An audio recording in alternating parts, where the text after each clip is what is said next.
자, 오늘은 우리가 이 겸손이라고 하는 단어를 가지고 이 성품에 대한 말씀을 증거하도록 하겠습니다. 사도 바울은 구원받은 빌립보 교회 성도들을 향해서 복음에 합당하게 살아라, 이렇게 그 빌립보서 1장 27절에 말씀하고 있습니다. 너희는 그리스도의 복음에 합당하게 생활하라, 이 말씀을 하고 있는데, 복음에 합당한 생활을 하라, 그 말은 무슨 얘기냐면 예수님의 삶을 본받아 살아가는 삶을 살라는 겁니다. 예수님을 본받는 삶을 살아가라. 그러니까 예수님은 어떤 분이셨냐 이렇게 물어보면, 우리 예수님은 겸손의 왕으로 이 세상에 오신 분이에요. 세상적인 어떤 군림을 하고 높임을 받기 위해 오신 것이 아니라 가장 낮고 낮은 자리로 오셔서 모든 사람을 섬기기 위해 오신 그런 겸손의 왕으로 이 땅에 오신 분이 예수님입니다. 유명한 성 어거스틴이 그 제자가 찾아와서 물었습니다. 예수를 믿는 사람들에게 그 가장 예수님을 본받아서 소유하는 그런 품성이 있다면 첫째가 무엇입니까? 예수님의 성품 가운데 우리가 본받아야 할 성품이 뭡니까? 라고 물어보니까 첫 번째가 겸손이다 그랬습니다. 그러니까 제자가 두 번째가 뭡니까? 그랬더니 두 번째도 겸손이다. 그렇다면 세 번째는 뭡니까? 세 번째도 겸손이다. 사실 사람이 겸손한다, 겸손이라는 단어가 뭐냐, 이렇게 사람이 이렇게 약호 죽어 있고 이런 것이 아니고, 겸손이라고 하는 것은, 한번 저를 따라합시다.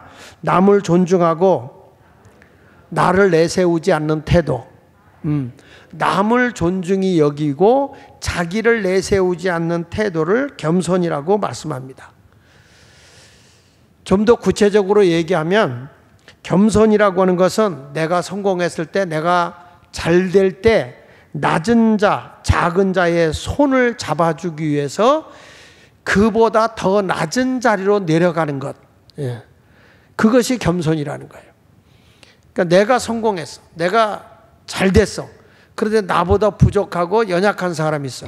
그런 사람의 위치까지 내려가서 그분의 손과 발을 잡아주는 것, 그게 겸손이라, 이렇게 말합니다. 그러니까 예수님은 이 세상에 어떤 분으로 오셨습니까? 그분은 하나님이시지만 하나님과 동등한 영광의 자리로 오신 게 아니에요.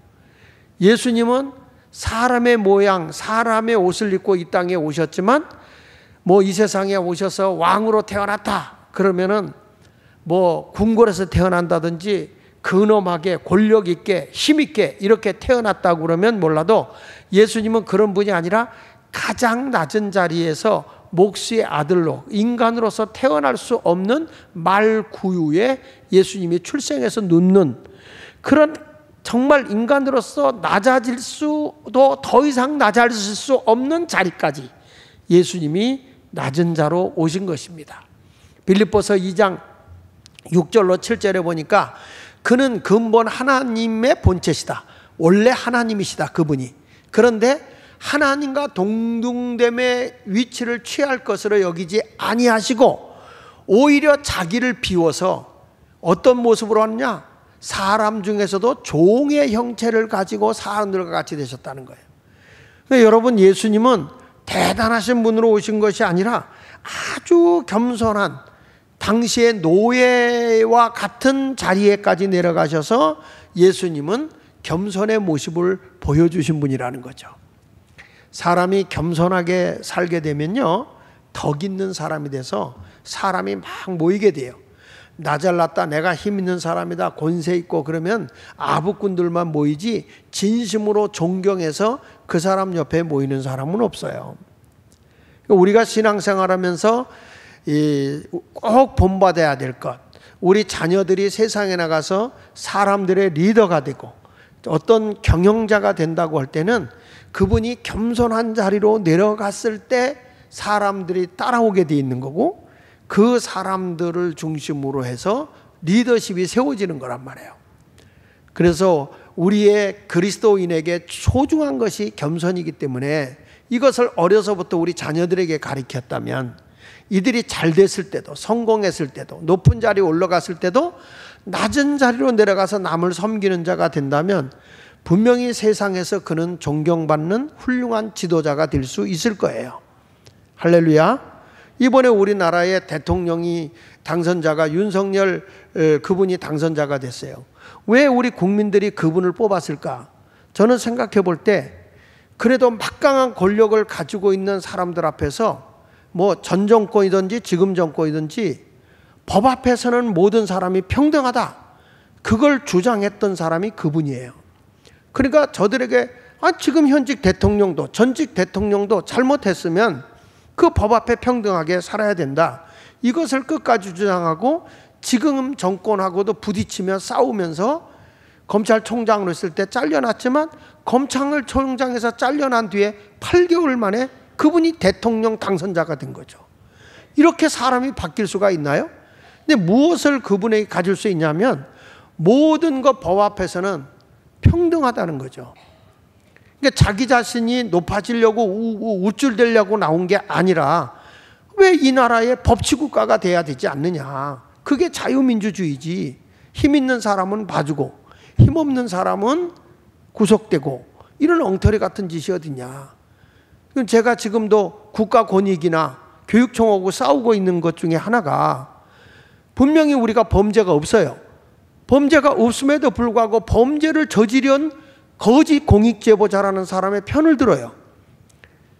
그러면서 그런 것들을 다 가지고서 법이 아닌 걸 가지고 기고만장하고 교만해서 그래서 여러분 이 전교조 이놈들 다 때려잡아야 되는 거야. 아이들의 사상, 이념 전부 다 잘못 교육을 시켜서 우리 아이들을 다 병들게 하고 있는 거예요. 그러니까 나라의 모든 그 자유민주주의라든지 시장경제라든지 그리고 이 나라의 모든 안정된 특별히 이 기독교가 이 나라의 개혁을 이루었고 이 나라의 사람들의 그 정신교육을 새롭게 했고 가치관을 변화시켰고 샤머니즘에 쩔어있던 이 나라를 개혁하고 가난했던 이 나라의 경제를 개혁하면서 뭐 새마을운동할 때 협력하고 다 교회가 큰 일을 많이 했다고요. 그런데 이런 일들을 많이 했는데 교회가 무슨 코로나의 온상지 같이 이렇게 몰아버리고 말이죠. 교회에서 마음 놓고 예배드리지 못하게 하고 이런 거짓됨, 이 위선됨 이런 것들이 다 나중엔 드러나게 되는 거 아니겠습니까? 그러니까 이 교육 자체가 아이들을 병들게 하고 있다는 거죠. 이게 전교조 아이들이 이 김일성의 주체 사상이 주체 이념이 애국이라고 생각하고 있는 이런 교육. 참 나는 그래서 이번에 교육감 나오는 사람을 만나면서 도대체 당신은 어떤 정신, 어떤 사고방식을 가지고 있느냐. 지금의 조희연은 분명히 이 사람은 좌파이고 이거는 김일성 주체 사상에 젖어 있는 자예요. 이런 사람은 분명히 제가 다시는 교육감 되게 해서는 안 된다. 그래야 우리 아이들이 건강하게 살아날 수 있지 않겠느냐 이거예요. 여러분 분명한 것은 우리가 하나님 앞에서 겸손해야 되고 사람들 앞에서 낮은 자리로 가서 하나님의 뜻을 따라가는 그런 모습이 되어야 된다 그 말이죠. 그래서 오늘 그리스도인에게 가져야 할 성품 중에 가장 소중한 성품이 뭐냐? 겸손이라는 거예요. 겸손. 할렐루야. 지금 정권이 너무 교만했던 거죠. 뭐 천하를 다 내가 움켜쥔 것 같고 뭐 5년 만에 나라를 엉망으로 만들어 놓은 거잖아요. 이런 모습을 보면서 야 어떻게 이 우리의 자녀들은 우리 그리스도인은 어떻게 살아야 될까 하는 내용을 볼 때 예수님이 우리에게 가르쳐 준 것이 겸손이다 이 말이야. 자 그래서 첫째로 겸손이 뭐냐? 겸손이라는 건 언제나 자기보다 남을 낮게 여기는 것이다. 따라합시다. 자기보다 남을 낮게 여기는 거다. 여기 성경 빌립보서 2장 1절로 3절에 보니까 그러므로 그리스도 안에 무슨 권면이나 그리스도 안에서 너희를 권면하고 사랑의 무슨 위로나 성령의 무슨 교제나 긍휼이나 자비가 있거든 마음을 같이하여 같은 사랑을 가지고 뜻을 합하며 한 마음을 품어 아무 일에든지 다툼이나 허영으로 하지 말고 우쭐대면서 자꾸 누구와 분쟁하고 싸우지 말고 겸손한 오직 겸손한 마음으로 따라합시다. 각각 자기보다 남을 어떻게 여기고 그러니까 무슨 얘기냐면 사람이 왜 다툽니까? 왜 내가 우쭐대 허영을 떱니까? 그것은 내가 저 사람보다 낫다는 기고만장에 빠져서 그렇다고 말이에요. 근데 진정한 그리스도인의 겸손이 뭐냐면 자기보다 남을 낮게 여기는 거라는 거예요. 높여주는 거죠. 부부간에 왜 다퉈요? 내 마음에 당신이 안 들기 때문이라는 거잖아요. 그런데 그 사람을 나보다 높이면 다툴 일이 없어요. 각각 자기보다 남을 낮게 여겨라. 나보다 더 훌륭한 분, 나보다 나으신 분, 아멘 안 하네. 옆에 있는 분이 저보다 훌륭하신 분이에요. 나보다 더 아주 대단하신 분이에요. 그러면 우리가 다툴 일이 있어요, 없어요? 없다는 거라고요. 그러니까 성경에서 말씀하는 것이 진정한 그리스도인이 뭐냐? 겸손한 자다. 겸손이라고 하는 것은 내가 성공하고 잘 나간다고 해도 약한 자의 손과 발이 되어 그를 잡아주는 것, 그게 겸손이라는 거예요. 내가 잘 나가, 내가 아주 빵빵하게 잘 나가고 높은 자리에 있어. 그럴 때 우리는 오히려 약한 자, 소외당한 자의 친구가 되어주고 그들의 손과 발을 잡아주는 것, 그게 겸손이다, 이렇게 말하는 거죠. 그러니까 우리는 열린 마음을 가지고 언제나 다른 사람을 존중히 여기는 거예요. 여러분, 석봉 토스트라고 있잖아요. 김석봉이라고 하는 젊은이가 명동에 나가서 이제 토스트 가게를 한단 말이에요. 근데 이 사람이 토스트를 할 때 내가 돈 번다 이런 마음을 가지고 한 게 아니고, 이분이 제일 먼저 한 게 뭐냐면 명동에 나가서 자기가 토스트를 만들어서 먼저 가난한 사람에게 나눠야 되겠다. 그래가지고 노숙인들에게 100명의 토스트를 먼저 해주는 거예요. 100명의 노숙자들에게 토스트를 해서 주고 그 다음에 장사를 하는 거예요. 그러니 처음에 이 리아카를 놓고서 장사하는 사람이 무슨 이의가 남겠어요? 그런데 이분은 항상 무슨 생각을 하냐면 나보다 못한 사람을 섬기겠다는 거예요. 석봉 토스트가. 그러니까 이 소문이 나기 시작한 거예요. 근데 어느 날 그 나이 드신 어른이 찾아왔어요. 이분을 찾아와서 당신이 무슨 생각을 가지고 이렇게 어려운 죄에 100명의 저 노숙인들에게 토스트를 주고 있느냐 그랬더니 나는 돈 버는 목적도, 돈을 버는 것도 나보다 못하고 연약한 사람을 도와야 되기 때문입니다. 섬기기 위해서입니다. 얘기한 거예요. 근데 내가 자네보다 난 것 같으니, 내가 난 것 같은데 당신은 어느 식품 것을 가지고 토스트를 만들어서 이렇게 나눠주는가? 이렇게 물어봤더니 저는 오뚜기 식품의 것을 가지고 토스트를 만들고 해서 저들에게 나눠줍니다. 그러니까 이 어르신이 뭐라고 하니, 내가 보니 당신보다 내가 더 잘 살아. 그러니 내가 100명의 그 어려운 노숙인들을 돕는 것에 대한 것은 내가 부담해 주겠네. 그러니 당신은 열심히 살면서 어려운 이들을 봉사하면서 살게. 알고 보니까 그분이 그 오뚜기 식품의 회장 함태호 회장이었어요.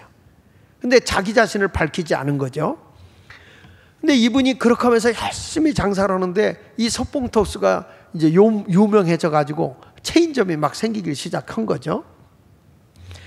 근데 그 오뚜기 식품의 회장도 어떤 사람이냐면 자기 회사에서 일하는 사람들을 정기적으로 다 써주시고, 뿐만 아니라 그들이 그 돈 남은 곳에서 심장병 환자의 수천 명을 심장병 수술을 다 시켜주는, 그리고 이 회사에 일하는 사람들에게 복지를 잘 해주는 그런 섬김의 삶을 살았고, 뿐만 아니라 자기 아들이 이 회사를 인수받을 때 정직하게 보고하고 정직하게 세금을 냈다는 거죠. 그러니까 이분들은 항상 뭘 하냐면 섬김의 기업이다. 그래서 우리가 이 일을 많이 남기는 게 아니라 이 정도 선이면 되겠다. 라면 값도 많이 올리지 않고. 그래서 여러분, 오뚜기 식품의 진라면이 더 나은 거예요. 그러니까 이렇게, 나는 그분이 어떤 분인지 몰라요. 얼굴을 본 적도 없지만 그 아들 함영준이 이제 회장이 됐죠. 그 아들이. 그런데 그 기업은 정직한 기업이다 하다가 얼마 전에 이제 미역이 자기네는 이 국산의 미역만 쓴다고 주장했었는데 납품회사가 거짓말로다가 중국산을 납품한 것 때문에 발각이 돼가지고 이미지가 많이 손상이 됐지만, 이분들은 굉장히 겸손한 모습으로 섬기려고 애를 썼던 그런 모습이 나와 있는 거죠. 그러니까 어디를 가도 이런 분은 어떤 사람이 되냐면 존경을 받게 되어 있어요. 그러니까 상대를 나보다 더 소중히 여기고 그를 섬기는 자리까지 내려가는 것. 그러니까 아무리 그들이 노숙인이라고 할지라도 남을 존중히 여기는 자세로 귀한 것을 이렇게 공급해 줄 수 있다면 그것이 바로 겸손이다 이 말이에요. 겸손. 여러분, 겸손은 머리로 오는 게 아니에요. 겸손은 성경에 보니까 허리로부터 온다는 거예요. 그래서 어떤 분이 그런 얘기 하더라고요. 젊었을 때 너무 거드름 피고 잘난 척하는 사람이 늙어서는 허리가 굽어질 때 앞으로 이렇게 굽는데요. 그리고 너무 겸손하게 산 사람은 허리가 펴지면서 뒤로 넘어간대. 아니 뭐 막 믿거나 말거나 하여튼 우스갯소리죠. 근데 사람이 겸손으로 허리를 동이라는 것은 허리를 숙이라는 거 아니겠습니까? 성경 베드로전서 5장 5절에 보면 젊은 자들아 이와 같이 장로들에게 순종하고 다 서로 겸손으로 허리를 동이라고 그랬어요. 허리를 동이라고 했어요. 겸손함으로 허리를 동이라. 하나님은 교만한 자를 대적하시되, 교만한 자를 대적하시되 겸손한 자들에게 뭘 준다? 은혜를 준단 말이에요. 겸손한 자들에게는 은혜를 주신다는 거예요. 여러분 얼마나 귀해요. 하나님은 교만하면 하나님은 그거 물리쳐 주는 거예요. 하나님이 교만한 자를 다 물리쳐요. 이 세상의 모든 것이 아주 다 모든 것이 다 내 것 같고 천하를 다 누린 것 같아도 교만한 자는 하나님 물리쳐 버린다고요. 목사님들 세계도 제가 보니까 갑자기 감독이 된다, 뭐 감독회장이 된다 그러면 천하를 다 내 손 안에서 움직이는 것 같아. 누가 와서 감독님 막 그러다 보니까 뭐 그 감독이 별거예요. 뭐 농구 감독도 감독이고 야구 감독도 감독이고 뭐 다 감독이지. 뭐 현장에 가서 이 현장 관리 감독해도 감독이고. 근데 우리 감리교회 이제 감독이 됐다는 목사님들 이제 최고의 감투지 사실은 감독이 되는 거. 이제 그런 거를 쭉 하면서 하는데 제가 보니까 감독 되면 1년 정도, 그러니까 2년짜리 감독은 1년 정도는 와, 하나님도 근처에 못 온대. 이 세상에 뭐 천하에 다 내가 모든 걸 진 것 같아. 근데 1년 지나고 이제 다음으로 감독이 이제 넘어갈 때쯤 되면 별거 아니구나 이렇게 되는 거예요. 사실 대통령도 5년짜리 별거 다 우리 손에 있는 거 아니에요? 우리가 높였다 낮췄다 할 수 있는 거 아닙니까? 여러분 붙일 수도 있고 떨어질 수도 있고. 여러분 대단한 분들이에요. 이번에 보니까 대단한 분들이더라고. 그러니까 나는 여러분들에게 말씀드리는 거예요. 상대를 언제나 존중히 여기고 겸손한 자리로 내려가는데 허리를 숙이라는 거죠. 겸손한 사람은 무슨 일을 하든지 다툼으로 하지 않아요. 분수에 넘치게 하는 게 아니라 그 사람의 자리까지 내려가서 그를 섬기는 자가 되는 거니까 언제나 그 사람을 더 나보다 낫게 여기는데 다툴 일이 어디 있겠어요. 힘들고 어려워도 그를 섬기는 자가 돼야죠. 그래서 유명한 성 프란체스코가 그런 얘기를 한 거예요. 아마 주님께서 가장 연약하고 비천한 자를 찾으시다가 저를 발견한 것 같습니다. 이렇게 얘기했어요. 그분이. 하나님이 가장 이 세상에서 천하고 낮은 자를 찾아보니까 그게 전 것 같습니다. 그러면서 그가 말하기를 저 같은 사람은 하도 보잘것없기에 하나님 일을 하면서도 자랑도 못할 것이니 말입니다. 나는 하도 보잘것없고 하나님 일을 하는데 자랑할 것이라고는 한 건도 없더라. 왜? 나는 너무나 비천한 자이기 때문에. 이게 유명한 성자로 불려지는 프란시스코라고 이제 프란체스코. 그러니까 사람이 살아가면서 자기 자신을 돌아본다는 것이 얼마나 귀한 일인가 이런 생각을 해요.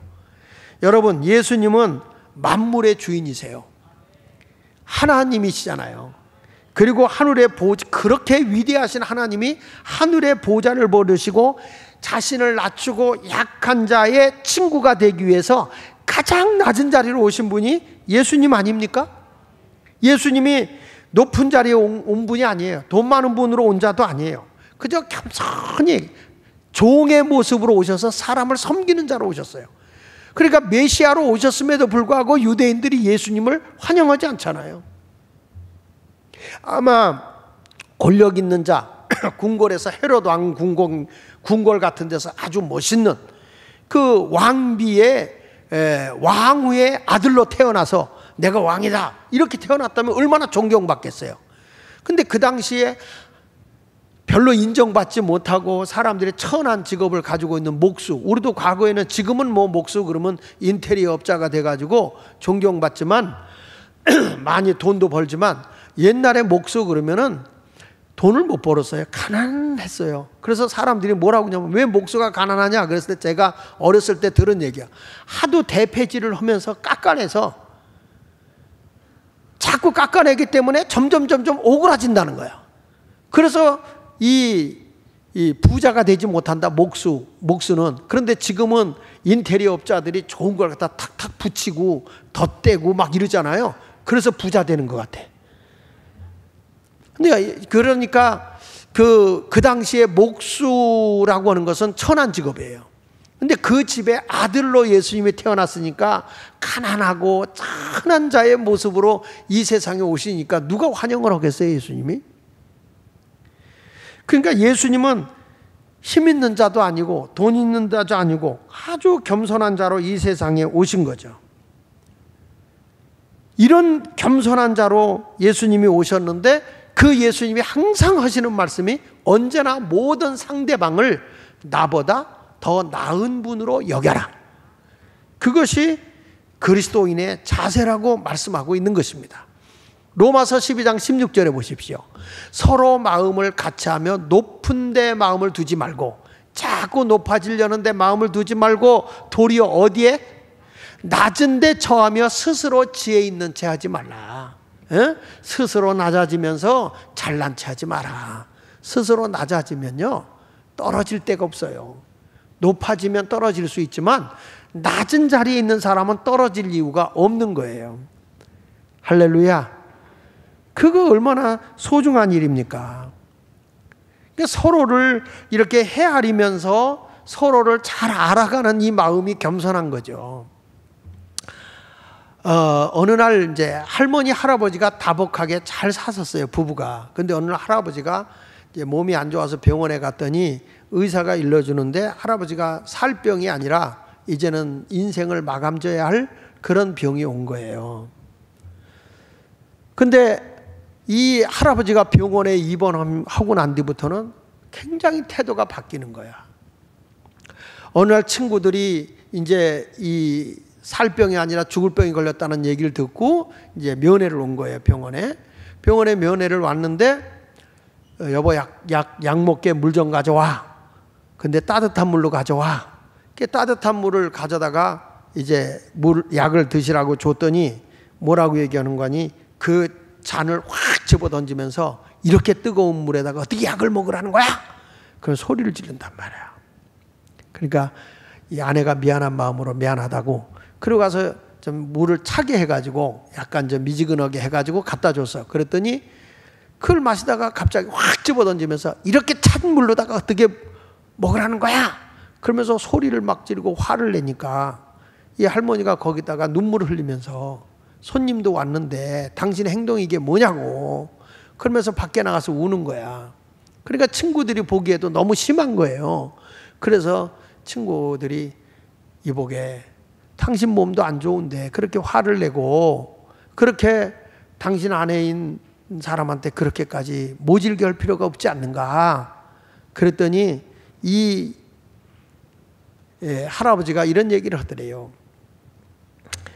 저 할망구가 마음이 너무 여려서 나 죽고 나면 어떻게 살지 걱정이 돼서 그래. 어떻게 하든지 저 여인의 마음을 내가 모질게 해줘야 나를 기억하지 않고 살게 될 것 같다. 그래서 어떻게 하든지 나에 대해서 정을 띠고 그리워하지 않고, 나쁜 놈, 못난 놈, 잘 죽었다. 그래야 그가 강한 마음 가지고 이 세상을 살 거 아닌가.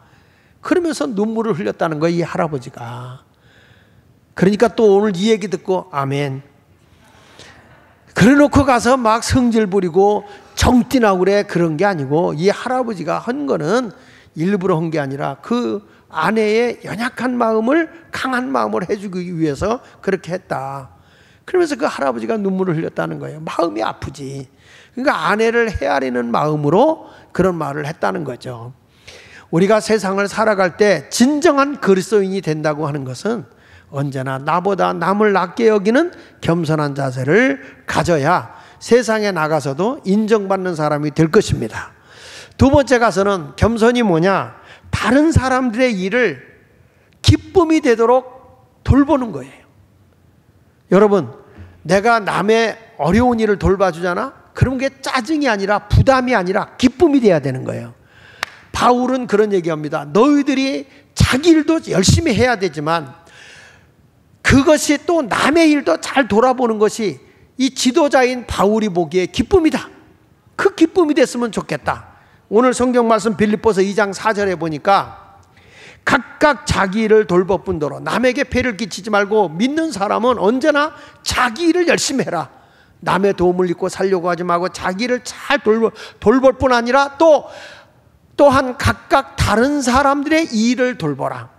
너보다 약하고 소외당하고 힘든 자들을 돌보아줘라. 그래서 바울이 하는 얘기, 나의 기쁨을 충만하게 하라. 지도자의 마음이 기쁘게 하라. 그거는 여러분도 남을 도우잖아요. 그 기쁨이 되는 거예요. 이번에 우리 교인들을 이렇게 보니까 제가 유튜브도 보고 이렇게 보니까 우리 성도님들이 누가 코로나를 걸렸다, 누가 아파서 뭐 이렇게 격리되어 있고 못 나온다 그러니까 반찬도 해서 보내고 막 치킨도 시켜서 보내주고 막 가족을 위해서 우리 교인들이 막 그렇게 관심을 갖고 사랑을 베풀더라고요. 그걸 보는데 지도자적인 입장에서 야, 우리 교인들이 참 사랑이 많고 끈끈하구나. 찔려서 그래? 이런 모습들이 자꾸 나타나는 거예요. 저도 이제 코로나를 이제 걸려고 보니까 우리 가족이 다 걸리고 나서 보니까 집사람도 끙끙대고 나도 끙끙대고 이제 이렇게 아파서 하는데 보니까 막 그냥 교인들이 아프다고 하니까 반찬도 해다 주고 뭐 본인도 아픈데 뭘 갖다 주면서 목사님 이거 잡수면 건강해, 이 물 마시면 좋아요, 요거가 좋아요 하면서 막 이렇게 해주는데 그냥 너무너무 사랑의 빛만 지는 거예요. 그런데 우리 교인들 가운데 혼자 계시면서 코로나 걸렸다 하는 거예요. 그러니까 제 아내도 여보 혼자 계시다고 하는데 이렇게 있으면 안 되겠다. 우리도 뭔가 좀 갖다 드리고 해야 된다. 그래가지고 이제 제가 전화를 이제 우리 의사 되시는 이제 우리 김민종 군사님한테 전화드리면 그 김민종 군사님이 전화로 그 집에 전화를 해서 어디가 어떻게 아프냐 진단을 해가지고 약 처방을 해서 이렇게 보내주는 거죠. 그럼 그 약을 제가 받고 그 다음에 이제 음식을 집사람이 싸주면 그걸 내가 들고 그리고 이제 가서 그 집 앞에다 놓고 오는 거예요. 그런데 그렇게 했을 때 마음이 참 흐뭇하고 좋더라고. 그래 여기 와서 집 앞에다 놓고 왔다고 드시라고 그러니까 목사님 그거 먹고 건강에 좋았어요. 이게 참 좋은 거더라고. 그리고 주일날 되면 아이들이 딴 방에서 노는 게 아니라 내 방에서 놀아요. 우리 손녀딸들이 오니까 친구 따라 강남 온다고 내 사무실에 와서 뭐 지 놀이터야. 천하에 뭐 없어. 그냥 나만 대로 놀아라. 근데 내가 이런 얘기를 했어요. 내가 은퇴하고 나서 후임자가 왔을 때 애들이 여기 와서 놀 수 있을까 싶은 생각이 들더라고. 그러니까 그게 어른이 별거요. 애가 큰 게 어른이고 노인이 별거요. 애가 늙으면 노인이지. 이게 사람이 다 같이 이렇게 섬기고 하는데 요즘에 이렇게 보니까 아이들이 어른이야.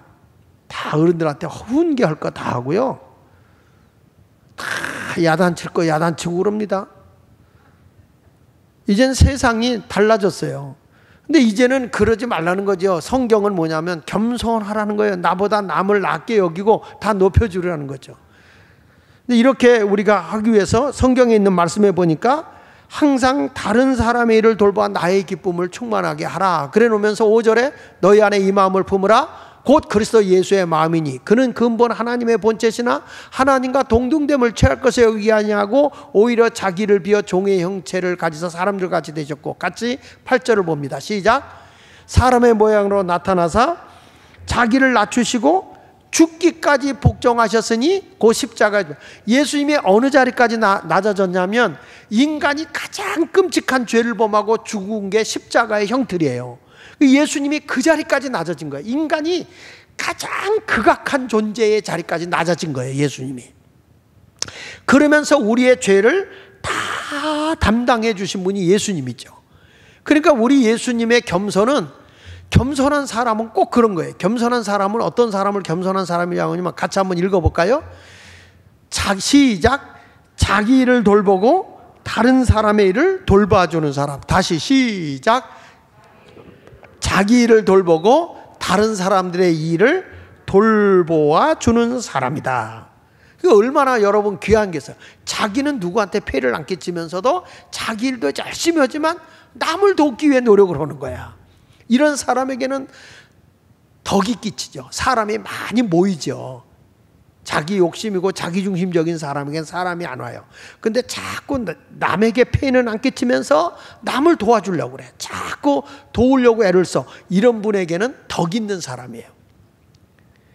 여러분, 그리스도인은 이런 삶을 사는 겁니다. 이게 겸손입니다. 뭐 저 사람이 나한테 뭐 해준 거 있다고 내가 뭘 해줘? 이게 아니에요. 받아서 해주는 게 아니라 내 일은 내가 하면서도 나보다 못한 사람을 도와주는 거예요. 아멘 하다 누구 돌아가셨나? 할렐루야. 14세기부터 17세기에 이제 유럽에 그 흑사병이 돌았잖아요. 흑사병이 돌았을 때 사람들이 지금으로 말하면 코로나 같이, 우리 코로나가 벌써 만 3년 가까이 돼가고 있지 않습니까? 이 코로나가 막 이렇게 돌고 있는데, 마찬가지 그 다음에 흑사병이 14세기부터 17세기까지니까 굉장히 이 흑사병으로 사람이 많이 죽었잖아요. 그때 그 신학자인 쯔빙글러 목사님은 이런 얘기를 했어요. 헌신적으로 병든 자를 자기는 돌아보다가 자녀를 다 잃었다는 거예요. 그리고 자기도 1519년 9월 말경에 그 흑사병 걸린 사람을 돌봐주다가 흑사병이 걸려요, 자기가. 흑사병이 걸려서 극심한 고통을 2개월 동안 그가 겪다가 자기는 죽지 않고 기적으로 살았다. 이렇게 얘기를 하거든요. 우리나라에 이제 유명한 그 김종준 박사, 그분도 이제 폐병으로 죽어가게 됐어요. 그 요양원에 들어갔는데, 요양원에서 그가 넉넉 잡고 2개월이었어요. 넉넉 잡고 2개월. 살 수 있는 게 막 각혈하고 폐가 다 빵꾸가 나서 더 이상 살 수가 없다. 근데 이분이 내가 2개월 사는 동안에 할 수 있는 게 뭐냐? 그 나보다 못한 사람, 저 각혈하고 스스로 자기가 이 피해를 이렇게 닦아내지 못하는 사람을 섬겨야 되겠다. 그래가지고 결핵원에 들어가서 그분이 다른 사람을 도와주면서 기도를 해주고, 목사니까 이 김종준 목사님이 그래가지고 기도를 해주는데, 의사가 와서 보는 거 아니 자꾸 이렇게 목을 쓰고 하면은 당신은 2개월 살 거 1개월도 못 삽니다. 가만히 누워 계세요. 그래. 근데 옆에서 막 각혈하고 막 계속 토해내는데 호흡을 못할 정도 되는 사람을 등을 쳐주면서 그를 이렇게 해준 거예요. 그런데 이 김종준 박사가 1개월도 못 산다, 그렇게 하다 보면 못 산다 의사가 얘기했는데, 희한하게 다른 사람을 돌보고 하다 보니까 밥맛이 돌아오고 각혈을 덜 오고, 그러다 보니까 폐병이 났어. 그래가지고 한국신학대학 총장이 된 거 아닙니까, 이분이. 이분이 얘기하는 거죠. 무슨 얘기냐면, 남을 돕는 게 내가 사는 거다. 예, 나보다 못하고 나보다 연약한 자를 돌봐주는 것이 내가 사는 거라는 거죠. 그러니까 루터도 그런 얘기를 했습니다. 루터도 이웃이 나를 필요로 한다면 어떤 곳이든 마다하지 않고 달려가는 것, 그것이 그리스도인이다. 자, 루터 글 좀 올려봐요. 자, 시작. 이웃이 나를 필요로 한다면 어떤 곳이든 마다하지 않고 달려가는 것이 그리스도인이다. 나를 필요로 한다면 어디든지 달려가는 것이 루터가 하는 얘기예요. 그러면서 뭐냐면, 이웃을 돌보는 것은 매우 훌륭한 일이나 모든 사람에게 강요하거나 그렇게 하지 못하는 연약한 믿음의 소유자를 정죄하는 것은 잘못된 것이다. 그리스도인이면 당연히 나를 필요로 하는 곳에 달려가서 돕는 것이지만, 그렇게 하지 못한다고 해서 그분을 비방하거나 그 사람에게 허라고 강요해서는 안 된다.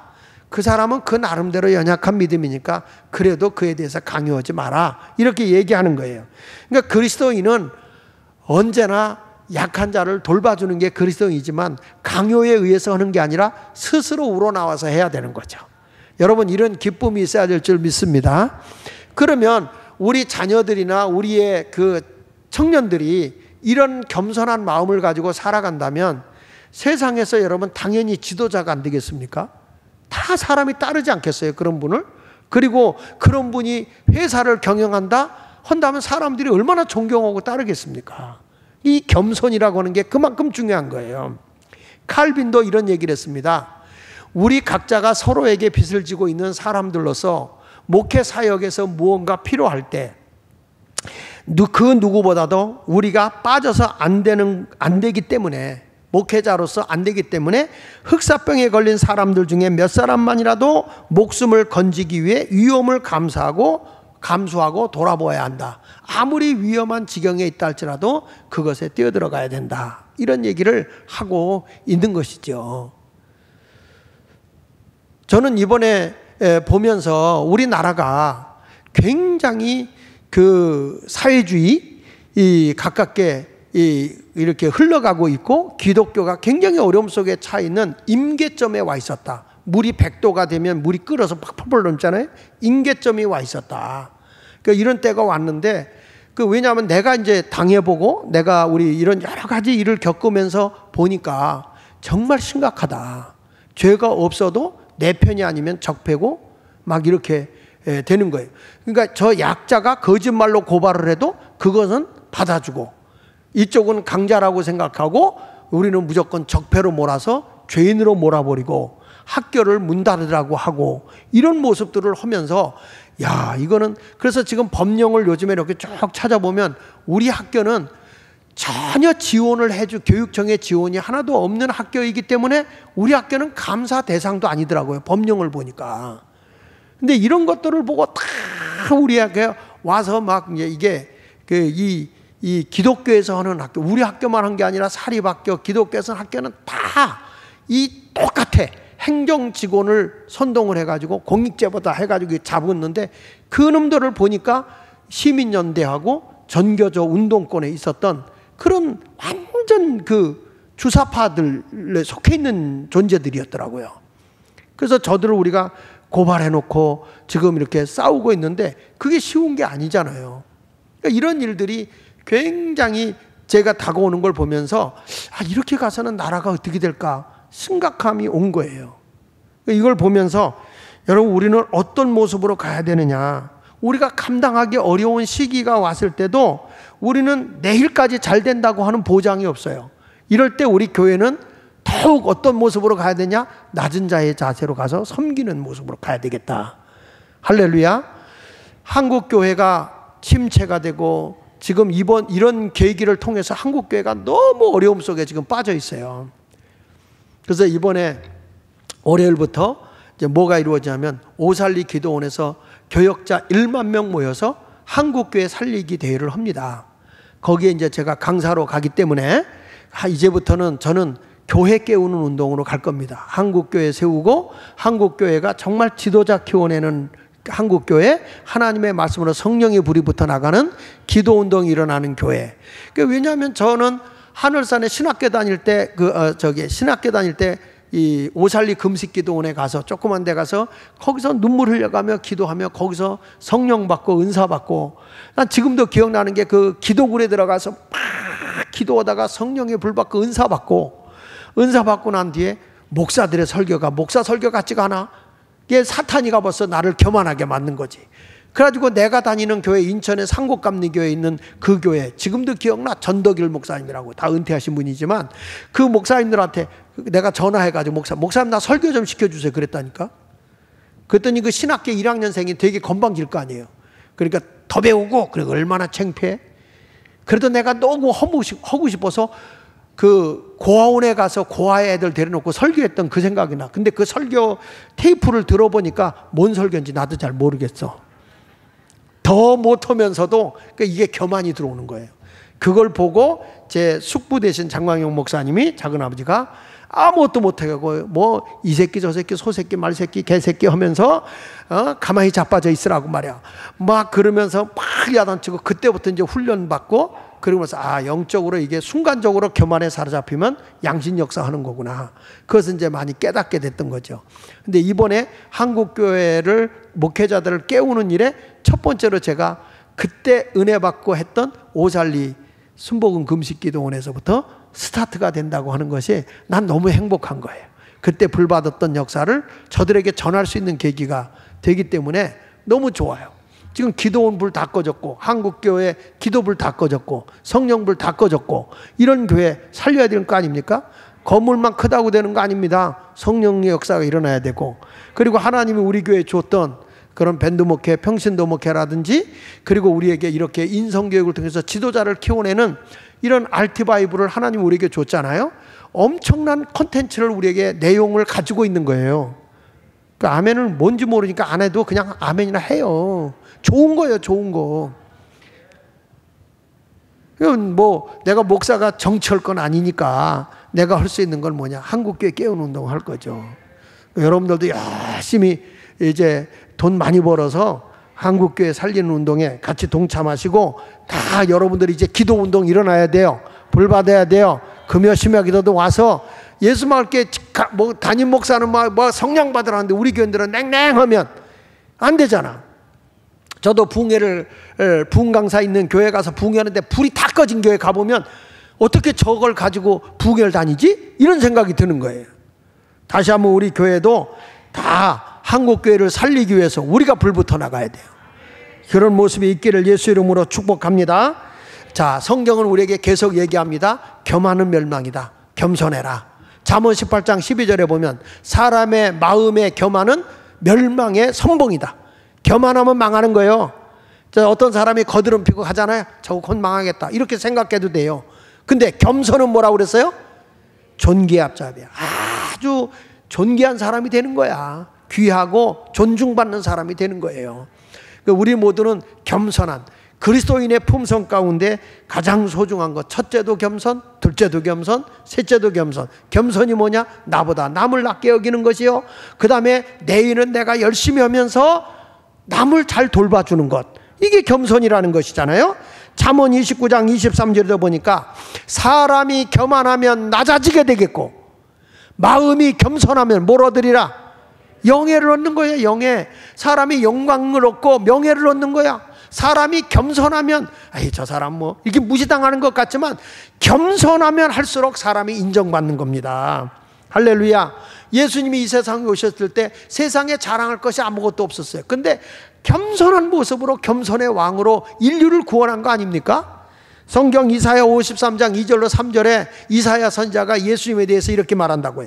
그는 주 앞에서 자라나길 연한 순 같고 마른 땅에서 난 뿌리 같아서 고운 모양도 없고, 예수님은 고운 모양도 없고 뭣도 없고 풍채도 없어요. 예수님은 그렇게 등치도 좋지 않았어. 그 다음에 뭐라고 그랬어요?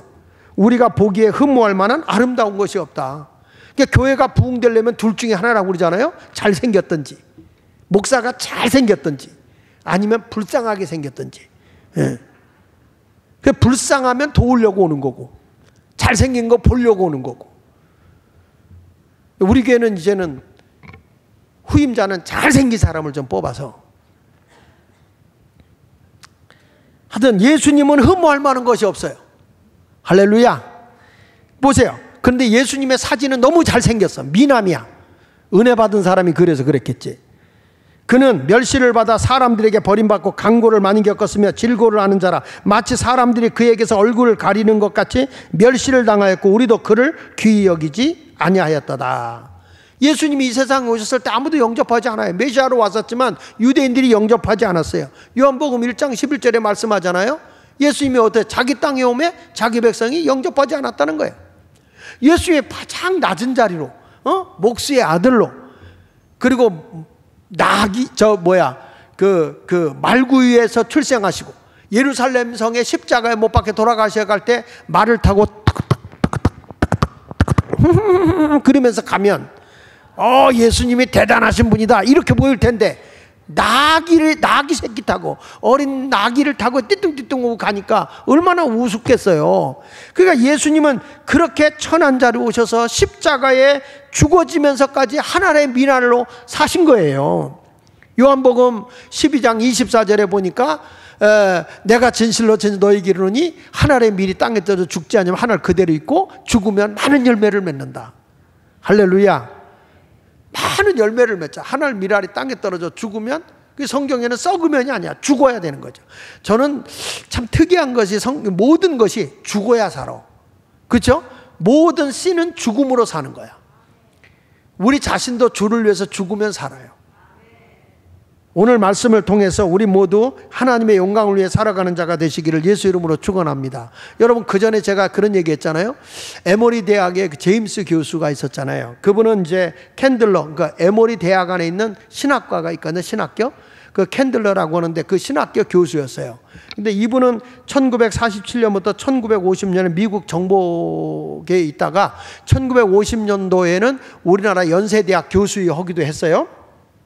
근데 이분이 1977년부터 16년 동안 그 에모리 대학의 총장 노릇을 하죠. 이분이 총장 역할을 하고 있는데 어느 날 할아버지가 이렇게 나무 순도 자르고 잔디도 짰고 혼자 외로워 보이는 거야. 그래서 이분이 가서 매일 말벗이 돼주고 가치도 짰고 이렇게 하고 그분을 섬긴 거예요. 요즘에 나이 든 사람들 보면은 나이 든 사람을 젊은 사람들이 뭐라고 그래요? 꼰대라고 그러고 막 그러잖아요.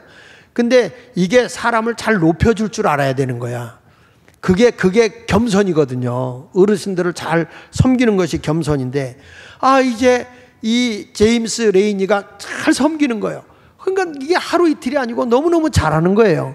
그래서 제임스한테 잠깐 기다리게, 그리고 가서 편지 하나를 가지고 와서 준 거예요. 이게 뭐냐 그랬더니 이거 당신의 학교를 위해서 써라. 그리고 줬는데 우리나라 돈으로 보니까 그 돈, 그때 준 돈이 약 한 1,300억 정도. 편지 하나 딱 줘. 1,300억. 이 허스름한 할아버지가 딱 줬는데 1,300억을 1979년도에 준 거예요. 그러니까 제가 그 에모리 대학을 방문해서 이렇게 들여다보고 보니까 거기에 이제 코카콜라 에모리 대학 그분이 만든 그 도서실, 라이브러리 도서실이 있어요. 그런데 이제 이렇게 겸손하게 섬기고 이분이 이제 나중에 1993년부터 1997년까지 한국의 뭐랬냐면 미 대사까지 왔던 분이에요. 이 제임스 레인이라고 하는 분이.